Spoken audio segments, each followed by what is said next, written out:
આ જેતલપુર રોડ છે, new India મિલની સામે પરસાન ભૂત ઓર રોશની હોટલની પાસે આ ખાડો 2 મહિનાને 15-20 દાડા થઈ ગયા છે।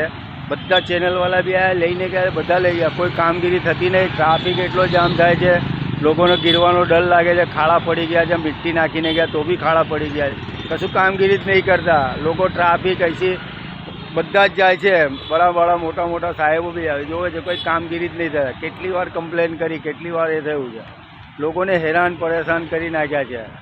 લોકો ગાડીવાળા અથડાઈ જાય છે, કેટલા હેરાન થઈ જાય છે લોકો। આ કેરેટ લગાવ્યા છે એ બી ફેંકી જાય, ઘડી ઘડી અમારે ઉઠાવવાનું, કેરેટ લગાવવાનું, કોઈ પડી જાય કરી જાય, કોઈની જાન જાય, કશું બી જાય। અહીંયા આ ખાડાને કશું કરતા નહીં, 2 મહિના 15 દિવસ થઈ ગયા છે, કોઈ જોવા નહીં આવતા। એકવાર જોઈને ગયા છે, ખાડો કરીને જતા રહ્યા, પછી આ ખાડો કરીને પેલા કેબલવાળાએ બધું કામ કરી લીધું, પછી મિટ્ટી નાખીને જતા રહ્યા। એના પછી કંઈ ખાડું પૂર્યો જ નહીં, કામગીરી થતી જ નહીં। અહીંયા કામ કરે, રોડ મેઇન રોડ છે, આટલી ટ્રાફિક રહે છે રોજ। 4 રસ્તાથી છૂટે તો અહીંયા ટ્રાફિક એટલી બધી થઈ જાય છે કે બ્રિજ સુધી જવા માટે બધા લાઈન લગાવવી પડે છે।